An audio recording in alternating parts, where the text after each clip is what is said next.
Phillies are 2008 World Champions of Baseball. The Philadelphia Eagles are Super Bowl champions. Eagles fans everywhere, this is for you. Now entering the game for Philly Pressbox Radio, Bill Furman and Jim Chesko. It's Wednesday, May 7th, 2025, and the Philadelphia Eagles are still Super Bowl champions. Welcome to the Philly Pressbox Radio Roundtable as we start year number 12. We're brought to you tonight by the Irish Rover Station House in Langhorne, PA, Cavs, Philly, Tailgates, and the STT Sports Network. I'm Bill Furman. I'll be your host tonight along with my partner, Jim Chesko. And Chet, the Phils have won 7 of 9. They're about 3 games behind the Mets at a 35-game mark. 2 games. That's right. Lost by the Mets at the 35-game mark. The Eagles had the rookies in for minicamp. We'll discuss that draft class some more. The Flyers still haven't named a coach, but Matt K. Mitchkov got a bad deal not being a finalist for the Calder Trophy as Rookie of the Year. We'll talk about that. And the Sixers still stink. Oh, haha. And we're going to talk music tonight too, Chet. We have plenty to talk about in Philly sports. Always the case, Bill. You know that. And, for all the complaining that people are doing about the Phillies, they've played pretty well recently. As you said, they've won 7 of 9. They're just 2 games back. They're 20-15, which puts them on pace for, I think, 92.5 wins. Not bad. They would be a wild card team. We'll take that, I think. Sure, there's room for improvement, but we'll talk about it. Yep, we're actually going to cover it with a great guest tonight, making a return visit to Philly Pressbox Radio and Phillies sports radio legend Jody McDonald to talk all things Philly sports. And the great rocker Willie Nile will be joining us, and that's always fun.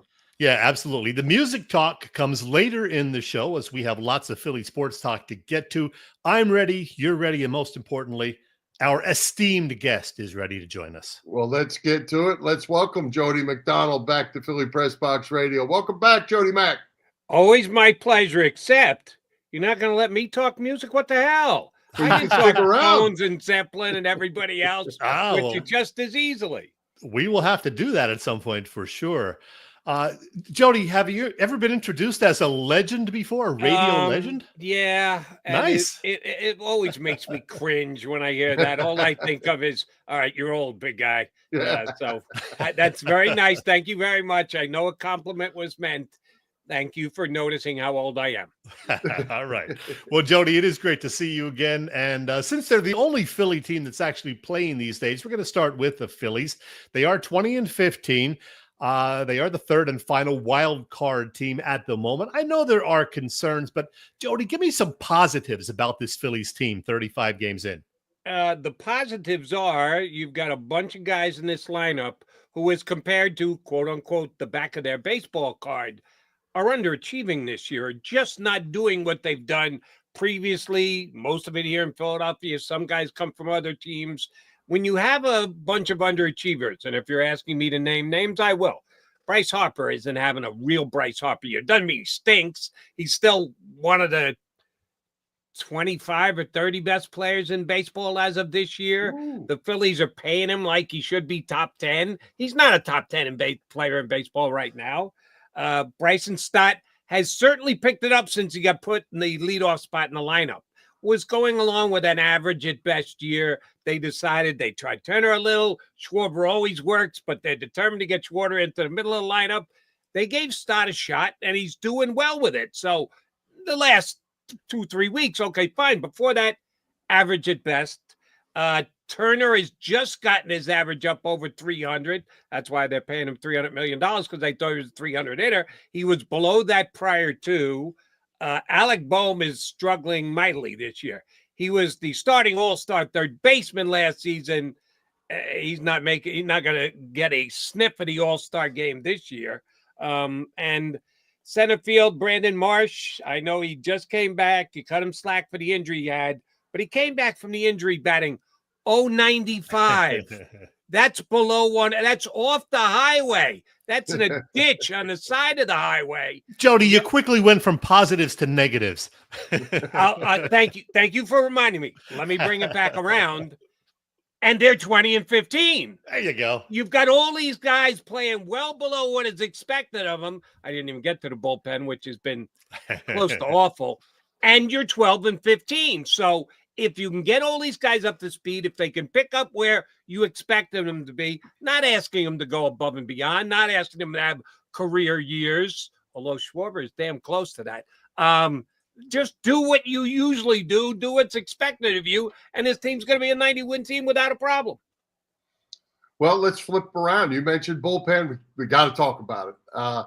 Is the bullpen good enough to win 90 games? I'm not sure they got the personnel, and if one of those three maybe that are pitching decent go down, there's big trouble. That's the thing that I think David Dombrowski has to sign in on more than any other position on this team is he needs to upgrade the bullpen. They let Hoffman go.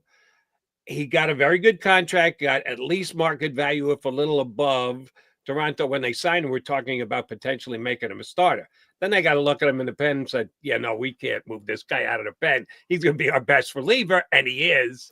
And they didn't really replace him. Romano, which was almost like a trade, comes in from Toronto off injuries.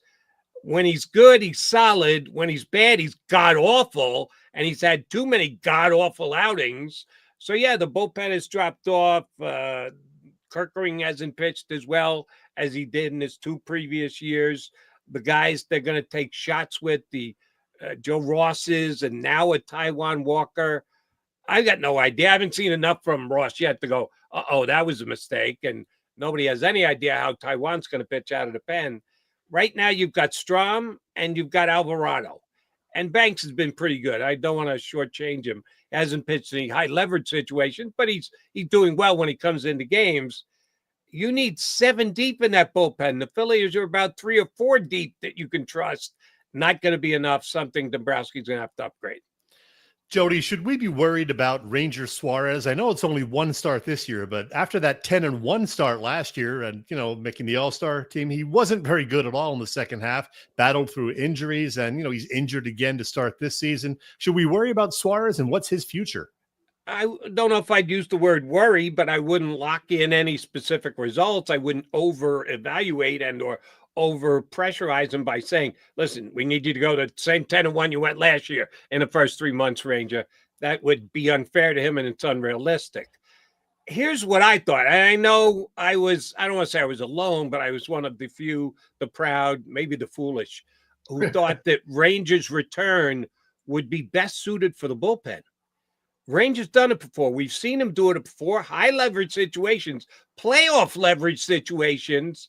And Taijuan Walker had not been bad at all. They're 5 deep, no injuries in the rotation right now. They had to push Sanchez back a couple days last week, but he seems to be fine. I thought Ranger made more sense to the bullpen. For their reasons, whatever they are, they're committed to Ranger as a starter.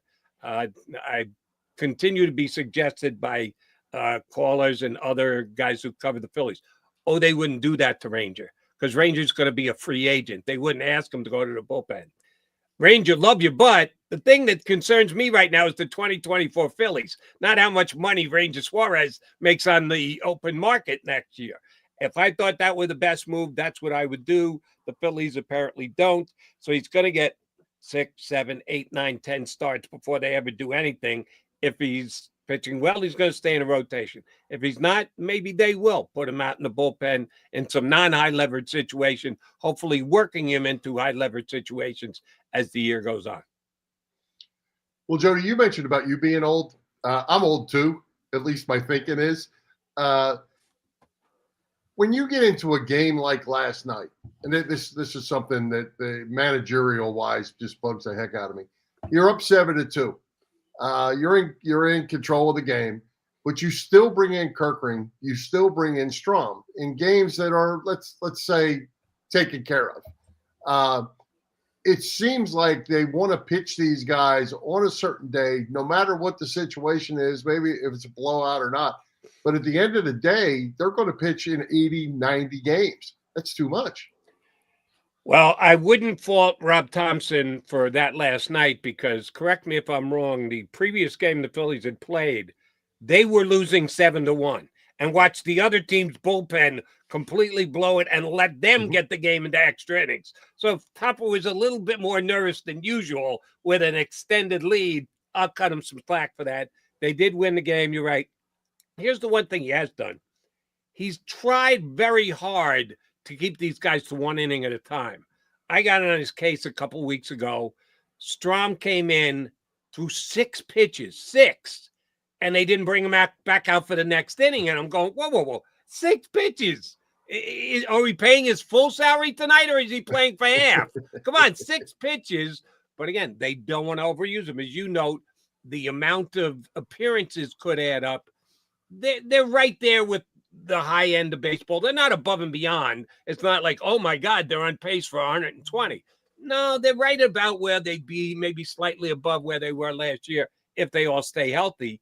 I get it. You've only got 2 or 3 guys who have been much more good than bad, and you don't want to see them overused, but they also want to stay in a playoff spot, as Chet pointed out. They'd be in a wild card spot as now. Believe me, if there's a game where the Phillies can win and either Strom or Alvarado are used because they've been used too often this year, oh, my WIP lines will be ringing after the fact. What the hell is Thompson doing? How do you not get Strom or Alvarado into the game? I guarantee you that. Well, Jody, it's going to be an interesting next few months. We'll reassess in September. But right now, let's switch and talk a little Eagles. And I'm going to ask you, how would you assess the Eagles 2025 draft class? Well, you're talking to a happy Eagle fan this year, not because of the draft class, because Dallas got it. I just got to get that on the record first. Oh, yeah. I've been beating that drum for upwards of 2 months. When the Goddard trade rumor started, I was beside myself. Why? You've got one of the best tight ends in football. I know. He almost never plays all 17 games. There's always an injury that's going to happen, and he's going to be out of the lineup. Well, that's a lot of players in the National Football League, not just the Eagles tight end. I understood they had to get their cap in a little bit better shape, and that's why they let Big Play Slay walk away. That's why they traded Chauncey Gardner-Johnson. They did some cap cleanup this year. I thought if Goddard fell victim to that, shame on them. They are the world champions, as we noted right at the top. Still world champions. Good job on that. If you're all in to go back-to-back, and that's pretty special. I know the Chiefs just did it, but there are very few teams that have, and if you do, you've absolutely stamped yourself as a dynasty. 3 Super Bowls in 4 years, winning 2 out of the 4. They should be all in for this year, and they needed to be all in with Dallas Goedert. Did not look good. I thought for sure he was going to get traded, everything I was hearing. I was pretty excited when he wasn't traded to find out today the Eagles kind of pressure pointed him into taking a deal for slightly less. Dallas wanted to do it. Now, don't kid yourself. There's a reason how this timed out timeline-wise. After the teams had their drafts and all the other teams had tight ends they were now committed to, if the Eagles decided to release Dallas Goedert, and I'm sure that was at least discussed, Dallas probably wasn't going to get what he was supposed to make from the Eagles this year if he hit the free agent market. So the compromised little give-back position, he and his agent probably speculated that's about as good as we're going to get, and the preference is to stay in Philly and go for it again. So I give both sides credit. I'm sure the Eagles wanted to cut him even more than they did. I'm sure Goddard held the line for as long as he could and said, no, God, I dare you to cut me. Once the draft had happened and other teams had added rookie tight ends, now the pendulum swung a little bit. And the Eagles had a little bit more leverage. They used it well. They got him re-signed, extended for a lesser dollar figure. That's a key for me. If the Eagles have a chance to go back to the Super Bowl, doing so with an untested tight end would have been a mistake. Keeping Dallas Goedert continues them as the favorite to win the Super Bowl and go back-to-back years. Hey, Jody, the NFL Network did a piece where they ranked the draft class of every team. The Eagles finished 11th with a grade of a B+. Dallas actually was 9th. The Giants, I believe, were 6th. What do you think of the Eagles draft class, and what do you think especially about Jahad Campbell? First on the ranking, about right. Maybe a couple ticks up. They were not a top 5, and some people made Howie Roseman out again to be the greatest general manager, not only now in football, but to ever be a general manager. Howie Roseman, the greatest of all time. Sometimes the praise can get a little carried away. I'll praise him and tell you he's the best one right now. They had a good draft. They surprised me with the fact that they went a little bit more quantity than quality. They ended up trading at a whole bunch of picks that they traded down from to get the extra 6th-round picks. We'll see if those guys turn into players. Miles Hinton and Antoine Powell-Ryland. I got know about these. I got ideas about these guys. Howie and the staff like them. We'll see how many can actually make the squad. Good, solid job. The Campbell thing surprised the heck out of me. I didn't think there was any way they were picking a linebacker.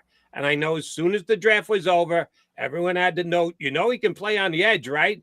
That, yeah, he's an outside linebacker, but he can get up on the line of scrimmage and get after the quarterback. Only made sense because would you want to really take a linebacker in the 1st round when you've got 2 capable starting linebackers? And, oh, by the way, Campbell's probably not going to be ready for the beginning of the year. It had to be a dual-purpose position they were grabbing him for, and we'll see if it works out that way. We know he's a tremendous talent, top 10 talent, top half of the 1st round, not 31 talent. So once again, the Eagles wisely draft for value. They got value with him. Might not be noticed tremendously in year 1, but over the 5 years of his contract, I think we'll all know and find out how good a player Jahad Campbell is. Well, Jody, there's certainly going to be more moves between now and September, but how does the Eagles roster right now compare to the one that won the Super Bowl 3 months ago? Depending on what the rookies are, that's what we all have to speculate on. I don't know if it's as good, but if it's not, slight bit less, not like, oh my God, they fell apart at the seams, they paid through the nose, now they have to retool. No. They made some calculated decisions. There's some guys who are going to be missed. They knew that they were going to let 2 key pieces of their secondary go with Slay. I don't think they knew that they were going to trade CJ, but they did, and they have to be replaced. They did a really good job replacing secondary guys last year with the 2 rookies they had, and they're putting that kind of faith back in Fangio again that he'll get everybody up to speed. I would say a slight drop. Total talent, team that finished winning the Super Bowl last year, the team that's on paper right now, maybe a slight drop off, but I will say this. They're still the best team in the NFC. The Lions haven't gone past them.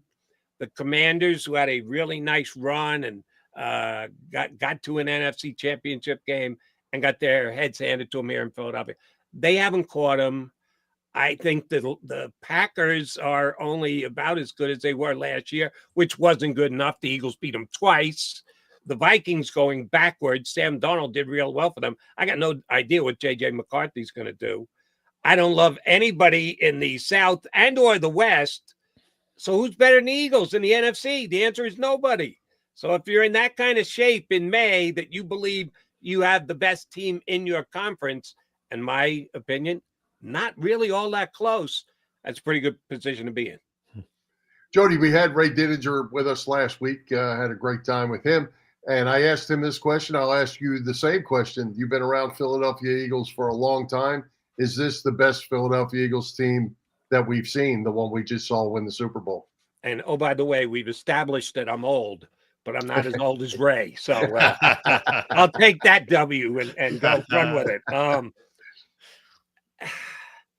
Yeah, I came to Philadelphia in 1990, so that's the tail end of Buddy Ryan, Reggie White, Clyde Simmons, Byron Evans.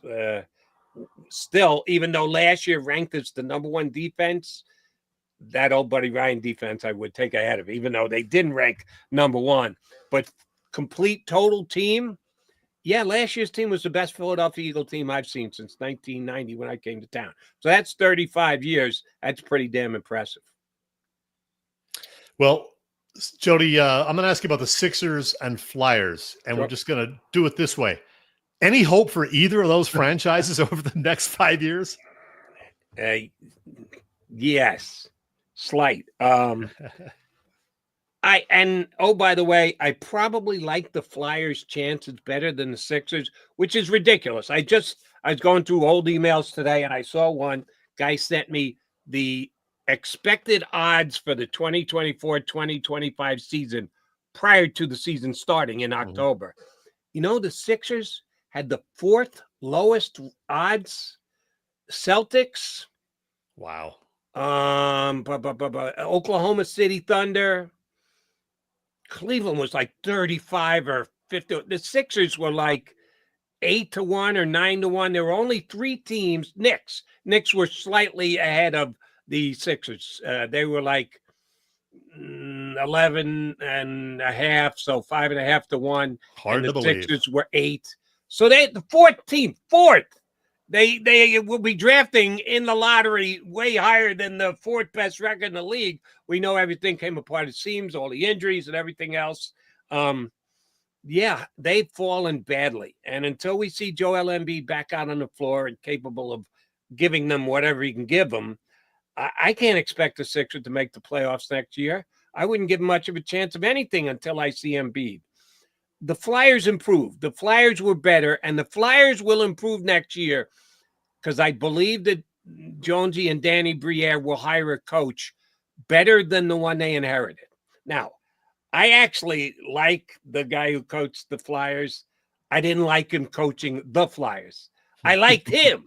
I like him as a coach for a specific team, one that needs a kick in the pants rather than a pat on the back. He's the wrong guy to be influencing a young team that you have to build this chemistry from and build the confidence of. That's not Tortorella. Never has been, never will be. So it didn't make sense for him to coach this group of Flyers with the direction that they were going in. So hopefully they get themselves a better fit as a coach. If you do that and they continue to progress with the youth that they have, they should be a playoff team next year. So if you said, Jody, here's your $100, bet on one of the 2 making the playoffs last year, I'd bet the Flyers before I'd bet the Sixers. One final question for me, Jody. Back to the Sixers. You certainly have your pulse on the fan base of Philadelphia with your WIP show. Can the Sixers earn the fan base back? Will winning cure what is going on there? Because the fans that we talk to aren't very happy. Understood. I talked to the same ones on my phone lines on WIP, and you're right, there's a lot of dissent amongst the Philadelphia 76ers fan base. But to answer your question, oh yeah, they'll come back. They bought tickets banking on Paul George this year. Season tickets went up from the previous year to that. They kept announcing 18-9, 19-1 at the games. No shot. The building wasn't even half full. Right. The tickets were sold, but the seats weren't being sat in. So we know that there's a big enough fan base that wants the Sixers to be good, that are willing to jump in and use their hard-earned cash to back the team if they are that good. You're right. This is the testiest version they've had to deal with in the last, probably since Embiid became Embiid. But I do think their season ticket base will be down. But if they come out and Embiid is healthy and George is on the floor and they open up the season 15-7, 15-8, somewhere thereabouts, playing, winning 2 out of every 3 games, yeah, I think the fans will come back in droves. Jody, we're pretty much out of time, so let me do it this way. 3 questions, 3 and out, all right? 3 and out. Ones. I'm good. Number 1, who wins the Knicks-Celtics series and who wins the NBA title? Yikes. I picked the Celtics to go to the NBA final, so they just let that game slip out of their hands the other night. Crazy. But they're a better roster, so I have to say they're still the favorite.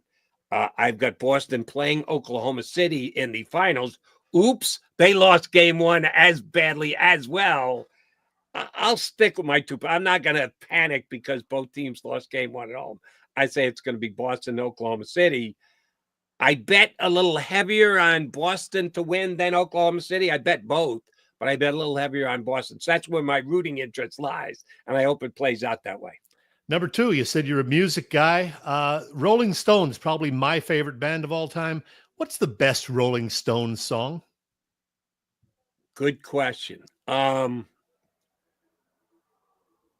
would go with Tumbling Dice is probably my all-time favorite. Not one of the ones that you usually hear, but I'm a huge Tumbling Dice fan. Honky Tonk Woman for me. That's another outstanding one. That would be one of my top 3 probably. Can't always get what you want. So many. Sometimes you get what you need. Yeah, those would be my top 3. And yes, I will take the Stones slightly over Led Zeppelin and significantly over the Beatles. Interesting. And I know that doesn't always jive well with the rock and roll music. I'm tired of the Beatles.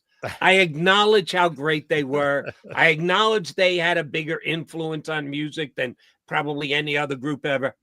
I've heard all of their songs 472 times. I don't need to hear any of them 473.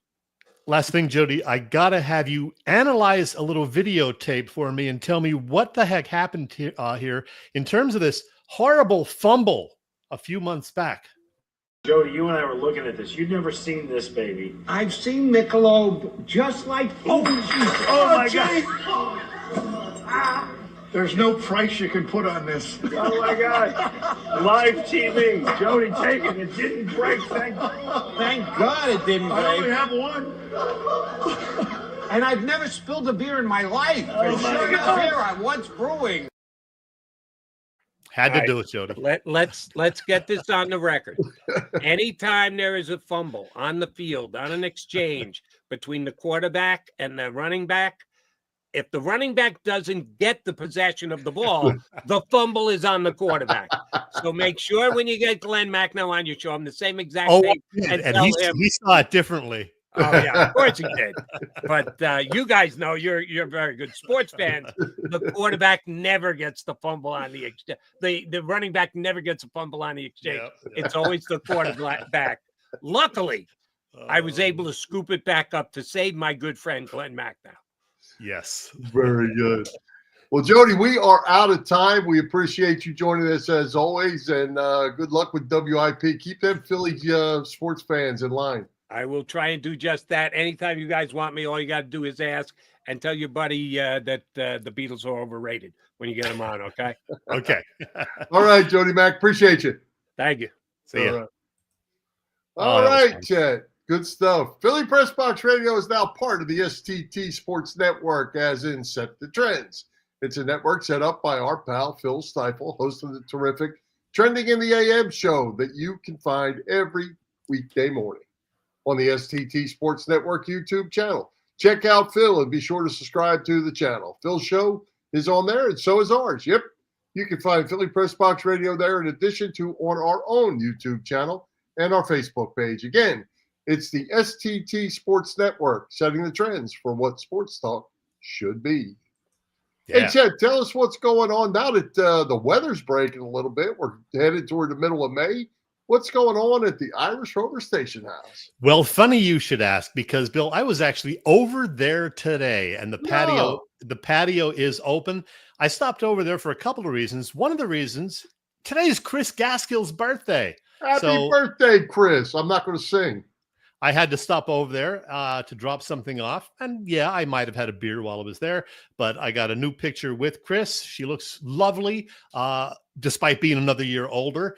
And I want to wish her a very, very It's just her birthday. She's not a year older. It's just exactly. Yeah. Exactly. But otherwise, let's see. At the Rover, so much, Bill. You know this. Several special events on the calendar all the time, and that's the case this spring. In fact, this coming Sunday is a big one. It's the Rover celebrates all the great moms that are out there. Yeah, it's Mother's Day, and they have two different seatings from which to choose for their Mother's Day brunch, 10 a.m. and noon. Call now to reserve a table because they always do fill up. 215-970-5412. Again, 215-970-5412. Next month, June, brings the annual Father's Day car show at the Rover. Man, it seems like it just happened last year, and it did. But yeah, it's another year and another great Father's Day car show coming up. More on that in the weeks ahead regarding the Irish Rover. They have live music Saturday nights. They have happy hour deals Monday through Friday, dinner specials Thursday through Sunday, killer burgers on Thursday. Oh my goodness. The Irish Rover is the place to be. It is on Bellevue Avenue in Langhorne, and you can find them on the web at IrishRoverStationhouse.com. And Bill, now I got to get this guy on here. It's me, Jackie Bam Bam from 93.3 WMMR, Philly Pressbox Radio. Chet, Bill, what are you doing? It's me, Jackie Bam Bam. Hey, Chet, Bill, I love you. All the best. Bye. Oh, and That Bill, that guy's no fun. yeah, I'm going to see Jackie. I saw him last weekend somewhere. I'm going to Right. see him this coming Saturday because it's the Barbecue, which is why I play that today. 8 great bands, including Fat Mez, opening the show Saturday in Camden. So I'll be there in Camden from noon till probably 11:30 at night. Going to be a long Saturday, but a fun one for sure. Fat Mez is moving on up. Yeah, they sure are. I mean, they play 5 or 6 gigs a week. They're getting, some little festivals like this. They're putting out some original music. They're going places, Bill. Fat Mez. Good deal. Well, hey, you had a chance to visit with one of your very favorite rockers in the great Willie Nile, and we know Willie has an upcoming local concert. And we also know he's a long-suffering Buffalo Bills fan. So tell us about your visit. And Willie came up with a post today on Facebook that was really fun and surprising. He talked about that in the interview because he had just found out what he's going to say in the interview about his dad right there. His dad is 107 years old and still in pretty darn good shape, according to Willie. And you'll hear what he has to say about his dad in the interview. And we did actually talk a little football before we began the taped interview. I made sure to remind Willie that I'm an Eagles fan, and we've won 2 Super Bowls now in the last 8 years, and he's a Buffalo Bills fan, having been born and raised in Buffalo till he was in his 20s. I told him actually I felt sorry for the Bills fans who always had a team that's been in contention but just can't seem to get over the hump. He lamented those early 90s teams not quite getting there. He mentioned wide right, Scott Norwood. So yeah, Willie's like any Bills fan. He feels it and is still hoping that one of these days they'll get that Lombardi trophy. But otherwise, Bill, it was all music talk because, well, Willie's got a lot going on these days. So here's that interview. There were mothers holding babies, wailing on the windowsill. There were preachers begging down on their knees the day the earth stood still. That's a little sample of a terrific artist who's been making great music for some 45 years now, believe it or not, and still going strong today with a new album set to drop next month. Let's talk to him right now. It's the great Willie Nile. Willie, how the heck are you? Hey, Chad. Nice to see you, buddy. How are you? I'm good. I'm great, because I'm going to see lots of Willie Nile in the next few weeks and months. We got new music. We got some shows on the schedule, so that's going to be awesome. But Willie, this past February marked the 45th anniversary of the release of your self-titled debut album, this gem right here. Yeah, Willie Nile from 1980. So many great songs on there. Vagabond Moon, It's All Over, the beautiful Across the River, That's the Reason, etc. I love all those songs, man. But now you're going to drop a new album next month. There it is, The Great Yellow Light. Am I going to love that one too, Willie? Oh, yeah, I'm thrilled with it. It came out great. I mean, the Hooters are on it. Rob and Eric. Yep. Rob Hyman and Eric Brazilian, they're dear friends of mine. I know that whole band for years. And Rob played on 6 songs. Eric played on 2. One of the songs we wrote together, Washington's Day, which they recorded years ago. And I wrote the lyrics to that. And I've been meaning to record that song for years. I finally did. So and Steve Earle plays on the record. Waddy Wachtel, Paul Brady from Ireland. The record came out great. I'm thrilled about it. The album title, by the way, is a reference to Vincent van Gogh's letters to his brother Theo and the light that inspired him in France, where he lived in 1888 and 89. What do you know about that, Willie? Well, I'm a big Van Gogh fan. I remember reading about, he used to write his brother all the time. And he was referring to the light release. I think he told his brother how much it inspired him, and he'd been looking for it all his life, that kind of a thing. And for me, the title refers to those rare magical moments of joy and wonder, that we experience along our journeys, hopefully more often than not. I was dreaming of a girl with wonder in her eyes and thunder in her heart. The song is not about Van Gogh. The song is something else, but it inspired the title. Well, 10 new songs on this next album, and full disclosure, I listened to it 5 or 6 times over the weekend. You were kind enough to send me an advance copy, and I can tell everyone it doesn't suck, as you've been known to say. It's really, really good. What songs are you proudest of? You mentioned a couple of them already. What songs are you proudest of on this new album? I love them all. I mean, We Are is going to be the first single that comes out May 19th. Forever, always, ain't no end. We're young and strong. We are. We're righting wrongs. We are. We're headed for the stars. We are. I like Electrify Me and Irish Goodbye. It's hard to pick a favorite. Washington's Day for sure is very special. Wild Wild World, because it is a wild, wild world. The Great Yellow Light, the title track, that's the center, the core of the record. Here's my take on some of these songs, Willie, having listened to it, as I said, a whole bunch of times. The two rockers that kick off the album, Wild Wild World and We Are both lots of fun. Electrify Me is a killer cut that I'm sure is going to blow the roof off of any joint when you play it live. The catchy mid-tempo song, Fall on Me, is fantastic. Trying to Make a Living in the USA, I love that one. And the ballads, the title song, The Great Yellow Light, and What Color Is Love, so damn good. Willie, you still got it. Usually as rockers get older, they don't write as good as they used to. My case is just kind of the opposite. I'm just like, what did somebody call me, the Benjamin Button of rock and roll? I'm going the other way. I mean, I'm still passionate. I still feel it. And I'm a lucky dude to still have that going on. Yeah. Well, having mentioned that, we talked previously about this guy, a mutual friend of ours, Bill Weston, who spent a lot of time in Buffalo, New York, former WMMR program director. He retired just a couple of years ago. And he said this to me a few years ago: Willie is one of those rare guys who is truly getting better as he gets older. I wholeheartedly agree with that. Yeah, I thank you. I mean, I think aging is, knock on wood, it's good for me. I think it's teaching me things. It's made my songwriting even better. My dad's 107. He takes no medication. He's fine. He lives home. He's amazing. He's the 43rd oldest man in the U.S. I just found that out a couple nights ago. So aging for me, knock on wood, so far so good. Willie, I was in Ireland in 2017, and I'll be making a return trip there this fall. And I've already seen you doing this new song, An Irish Goodbye, that you mentioned live a couple of times last year. And I'll tell you, that new tune definitely makes me feel like I'm at an Irish bar hanging with some old friends. And you, as you said, you have Belfast-born Paul Brady, who's something of a legend in Northern Ireland, helping you out on that one. What a great song.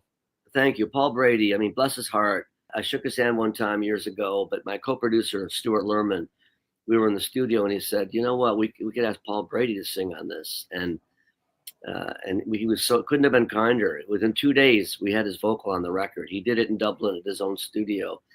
And he sings like a duet with me on an Irish Goodbye. And it's a really great honor. He's an iconic legend in Ireland. God bless him. Yeah. Hey, Willie, before I forget, tell me about these photos behind me. Who took those pictures of you? Those were taken by Christina Aragoni, who is my wife. I met her 15 years ago in Italy. She was hired to photograph me, and we hit it off. And, we got married a few years ago, and she's taken those 2 pictures. She's a great live photographer, clearly. Yeah.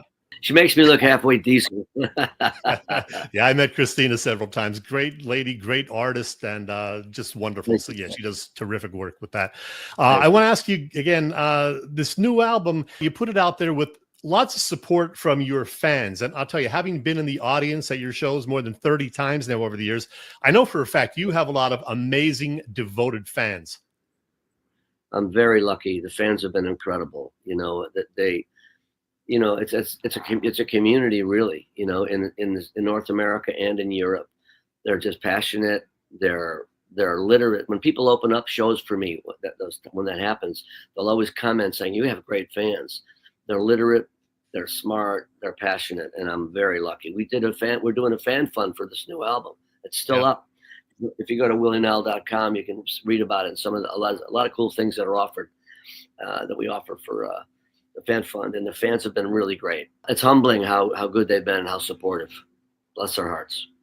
Willie, you tour almost constantly, and I checked your schedule. You got 10 shows over the next 6 or 7 weeks, including several in the Philly, New York, New Jersey area.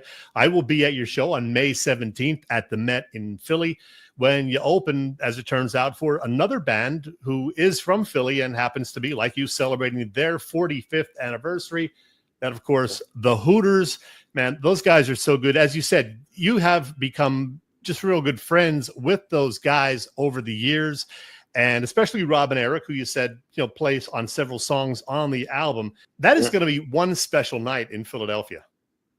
I can't wait. I was on a FaceTime call with Rob and Eric yesterday, making plans for the show. I mean, Davey, I know all those guys. I've been knowing them for years. We both came, hit the pavement and rock and roll in 1980. Put our first records out. So for me, it's been 45 years as well. Of course, I made my first record when I was 2, but that's my particular case. I love the Hooters are great. They're a great band. They're world-class artists, great songwriters, and I love them dearly. And having them on this new album is such an honor for me. And I'm opening up the show for them on May 17th at the Met. I can't wait. It's going to be great. I hear great things about the venue. They say it's a magical place. Well, I can tell you, I've been there a few times to see shows, and it is really a terrific venue, some 3,500 people capacity, and it will be full that night, believe me. You're also going to do your birthday bash in early June, June 7th. This year it's in Red Bank at the Vogel, and you have an album listening party coming up in June at New York Sony Hall. I know you've had 1 or 2 listening parties already for the Great Yellow Light. What's been the reaction? Well, we had 2 listening parties. The show on June 24th is going to be an album release party. The band's going to play the whole album from top to bottom. And I can't wait for that. We're going to play all these new songs top to bottom, and we'll play fan favorites as well that night. But I've done 2 listening parties, part of the fan fund. I did one at a club in the Bowery last Sunday, and I did one in Buffalo in early April, where in one of the Goo Goo Dolls recording studios. And I played the album, talk about the songs. I played the album, over the PA, so they hear the actual album. I talk about the songs in between, and then I play a half a dozen songs afterwards. Really good fun. The fans that come out are hardcore. It's a celebration. Life is hard, and songs can pick us up. The Hooters pick us up, with their great music. So many great songs. And my songs, they pick me up, and I hope that they pick other people up too. Our shows are feel-good shows. Anybody who comes out, I promise you a good time, that's for sure. We have a ball. I've got a great band.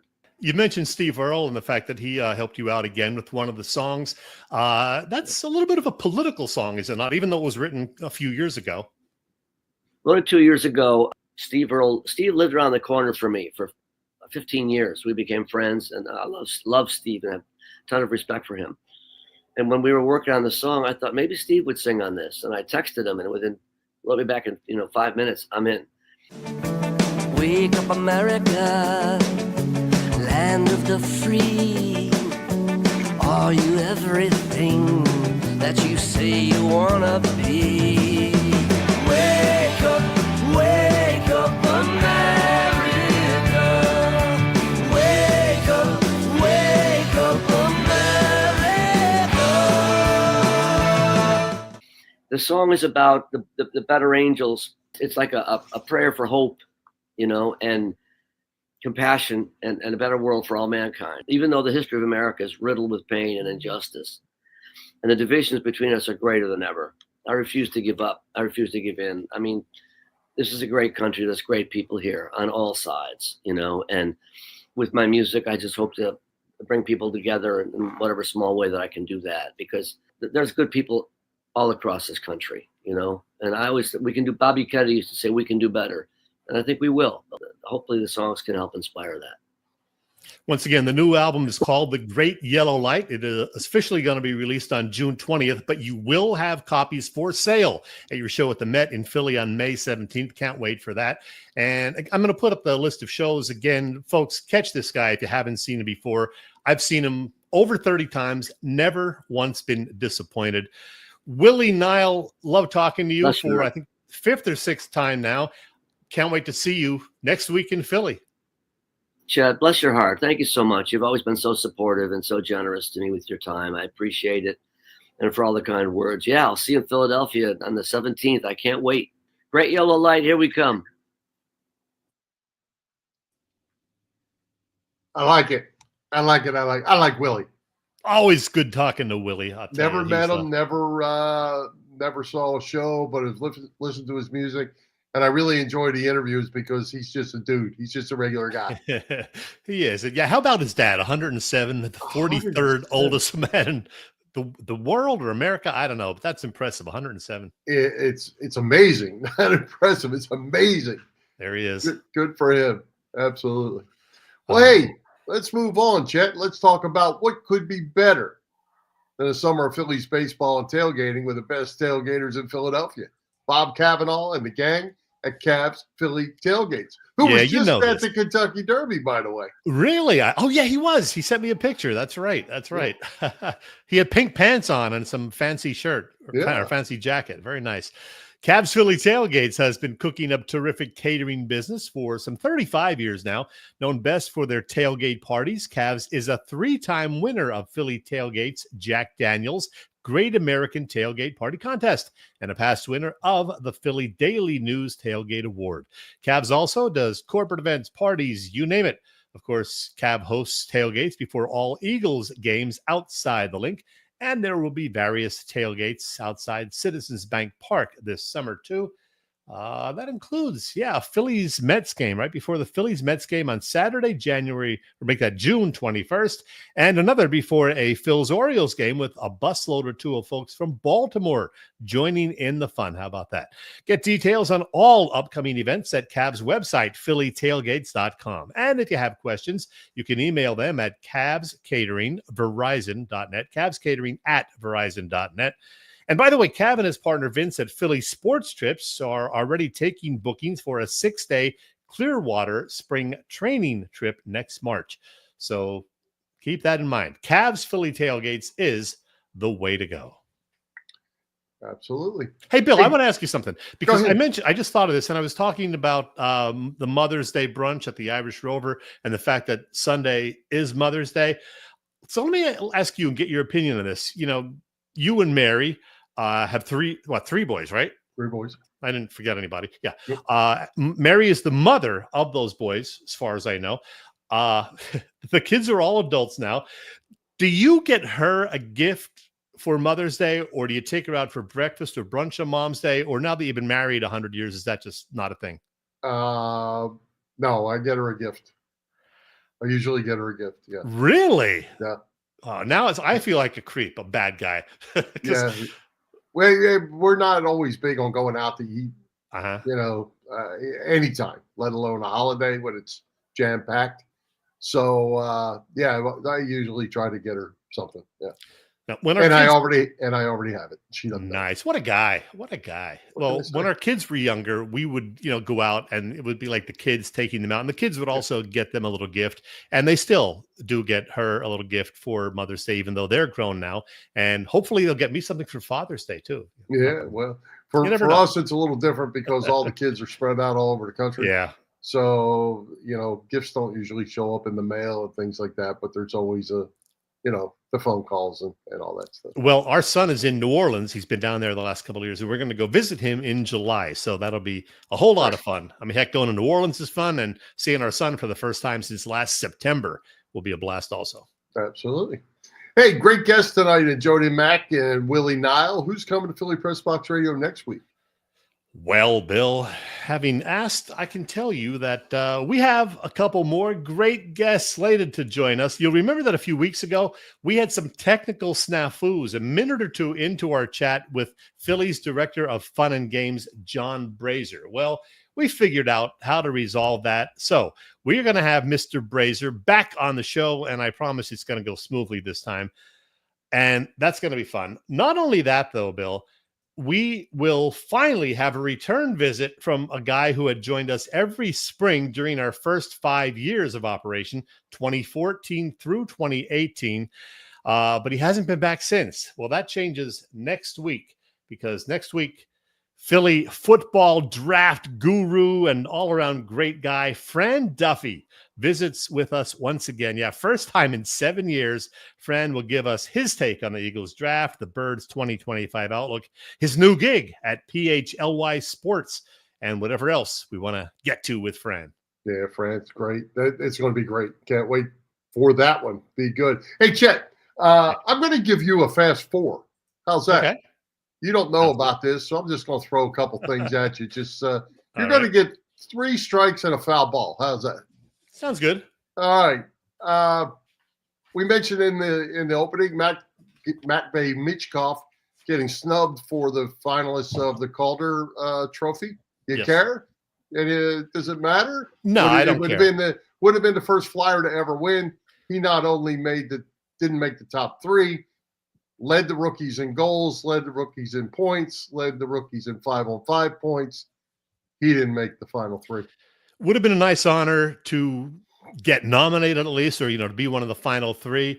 Would have been terrific to win, of course. First Flyer to do so if it happened, but it's not going to happen. But you know what? It's not a huge deal. He can use it as a motivational tool, just like Shedeur Sanders, getting slid or skipped over in the draft till the 5th round. So that's because one's a good player, one's not. But use it as a motivation. That's a whole other story. Thing. So no big deal. Okay. Second thing, since 2010, we've been going to the Wells Fargo Center. Starting in September 1st of 2025, we will be going to the Xfinity Mobile Arena through the 30-31 season. Xfinity Mobile owned by Comcast, by the way. Yeah. Thoughts? Well, it's funny you mentioned that, because I was going to bring it up with you. I have a graphic here, actually. Yeah, look at this. Core State Center when it opened. Then the first Union Center, or as we all called it, the FU Center. Then the Wachovia Center. The Wells Fargo Center for the longest time, I guess, 14, 15 years. And now it's going to be, as you said, the Xfinity Mobile. So, hey, whatever, it's the building where the Flyers and Sixers will play for the next 6 seasons only, presumably. It's just the way it is nowadays, Bill. Corporations typically get naming rights to a stadium or an arena, and that's pretty much the way it is 95% of the places around the country. It is what it is, as they say. Yeah, it's a money grab, I think, somewhere along the line. I mean, as we grew up and the Spectrum was the Spectrum, and it was always the Spectrum, and nobody wanted to come play there. There was a reason for that. Yeah. Would the Eagles playing anything but the link at these days just wouldn't seem right. So, changes there. There's not much you can do about it, but I can't say I'm a real fan. You remember when the link opened and the corporate sponsors kind of insisted or hinted at, make sure you call it the Lincoln Financial whatever stadium, Field, Lincoln Financial Field. Yeah, see, I don't even remember it because I just call it the link. That's what we all do. Right. All right. Your third one. Yeah. Our pal Phil Stifle put this out, and he got lamb blasted. So I'm going to get your thoughts on this. Kyle Schwarber is 32 years old. Yeah. And he is due a new contract. If the Phillies don't win, do you sign Kyle Schwarber? Phil says no. And he got called everything but a bad baseball fan or something. I don't know. Boy, that's an interesting dilemma. So you're assuming they're not going to do anything during the season. They're going to wait till after the season. And if the Phillies come up short again in the postseason, we're assuming they're even going to get there. It's an interesting discussion because, Schwarber's not getting any younger, even though he is having a very good season at age 32. But with all the core guys, getting into their 30s, is it worth it to pay Kyle? I'm still going to say, yeah. I still think, he's still got a lot left. He's showing that over the first 2 months of this season. And he's a great team guy. He's probably the most respected guy in the clubhouse from what we hear. So I mean, the money's ridiculous in all sports, and these baseball contracts are crazy. I would not do the Trey Turner, Bryce Harper route and sign them, for 10 to 13 years, obviously, and neither were the Phillies in this case. But he would just do turned 3 years. 32. He turned 32 in March. I would do 3 years, maybe even 4 if they twisted my arm. I bet you, though, he's going to want 5. Yeah, that's where it gets tricky. Right. The money to me is kind of irrelevant because it's so absurd. It doesn't matter. But the fact that you want to have that guy still out here at 36, 37 years old, is he your guy, or does he get hurt and end up being Ryan Howard at the end of his career where it just wasn't pretty anymore? Bob Moser says, yes, do it. Joe Howe says no. Joe Howe, we know, never likes these big deals. So he says, definitely not. I understand. Joe says you don't get paid for being a great guy. Yeah, there you go. That is true. That is true. So here's my fourth one. I'm just gonna lay this out here for you, and you can do with it what you want. Yesterday was Denny Malloy's birthday, and I wanted to know if maybe you wanted to sing to him or say anything special to wish Denny happy birthday. Well, any chance I get to sing, I'm going to do it. So here we go. Happy birthday, Malloy. Happy birthday, Malloy. When I see you next week, you can buy me all the drinks and I'll drink them. Thank you, Malloy. There you go. Hey, pretty good off the cuff like that. That's not bad. Didn't rhyme really, but you tried. You gave it a try. You didn't know that was coming. So I did not. Good. Well, let the comments roll in while we still have a few minutes. We'll get them posted up there for that. I already ruined it. I was going to quiz you on the Wells Fargo Center and see if you could name the 3 previous names in order, but I already spoiled that because I posted it. So yeah, I actually would have gotten that one correct. Actually, yeah, I knew that. All right, a couple other things. Go ahead. First of all, I got the great Ed Van Impe passed away last, Wednesday or Thursday after our last show. We found out about this. Man, he was, a great stay-at-home defenseman back in the day. Did a little broadcasting also. He was, I guess, the second ever Flyers captain after Luang Gotti back in the very early days, the pre-Cup days. What do you remember about the great Ed Van Impe? Well, there was a little hint in the Russian game. I knew you were going to go there. Certainly in the top of the heap, but 2 Stanley Cups, rock solid player, part of the Flyers legacy, and just like all those other guys, never a bad word about Van Impe as far as his leadership ability and part of the Broad Street Bullies. The other Flyers thing, the fact that they actually fell down a couple of spots in the draft with the lottery last week, so they'll pick 6th overall, but they do have a couple other first-round picks, 11 picks overall.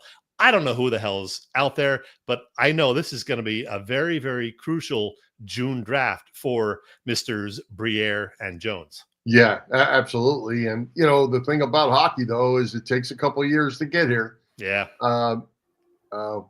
His last name just skipped my mind. Jet, the guy that we had up for 10 games to start the season. Jet Lutenko or something? Yeah, Lutenko, right. Yeah. Had an outstanding playoffs and has had a good year, and expecting big things about him come next year as well. And last thing for me, the great Greg Popovich called it a career. Man, look at these numbers. Most ever regular season wins, 29 years with the Spurs, which is a record, 22 straight postseason appearances at one point. And look at these last couple of things. During his tenure, he faced 170 different coaches. And in those 29 years, there were 303 coaching changes because a lot of guys, get recycled. But he was there full-time, 29 years.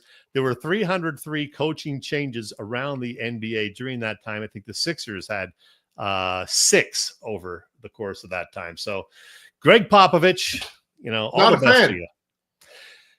He's a grumpy guy, but he was a great coach. Well, you know what? I get it.